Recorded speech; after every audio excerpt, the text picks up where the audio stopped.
CM Revanth పై Dubbaka MLA చేస్తున్న వ్యాఖ్యలను PCC working president Jaggareddy ఖండించారు. సీఎం రేవంత్ గురించి మాట్లాడే పర్సనాలిటీ కొత్త ప్రభాకర్ రెడ్డిది కాదన్నారు. కొత్త ప్రభాకర్ ఎంపీగా ఉన్నా ఎమ్మెల్యేగా ఉన్నా కూడా కేసీఆర్ వద్ద అటెండర్ పోస్ట్ అని ఎద్దేవా చేశారు. బీఆర్ఎస్ ప్రభుత్వంలో రాష్ట్ర ఖజానా మొత్తం ఖాళీ చేస్తే అప్పుడు లేవని ప్రభాకర్ గొంతు ఇప్పుడు ఎందుకు లేస్తుందని అన్నారు. 10 సంవత్సరాలు మెదక్ ఎంపీగా ఉన్నారుగా, మరి ఎన్ని నిధులు తెచ్చారు, ఏ అభివృద్ధి చేశారని ప్రశ్నించారు జగ్గారెడ్డి.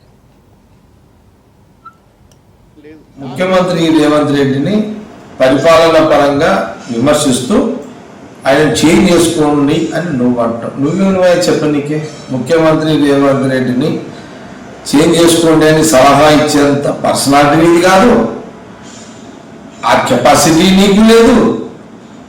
ఎందుకంటే 2 సార్లు ఎంపీ ఉన్నా, ఇప్పుడు ఎమ్మెల్యే ఉన్నా, నువ్వు కేసీఆర్ దగ్గర ఒక అటెండర్ కింద నిలవరాల్సిందే నీ పొలిటికల్ లైఫ్.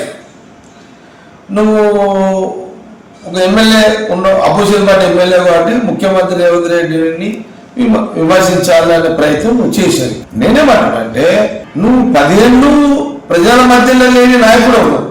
ఈ రాష్ట్రంలో టీఆర్ఎస్ గవర్నమెంట్ ఉండే, ఈ ఒక పార్టీ పరిస్థితి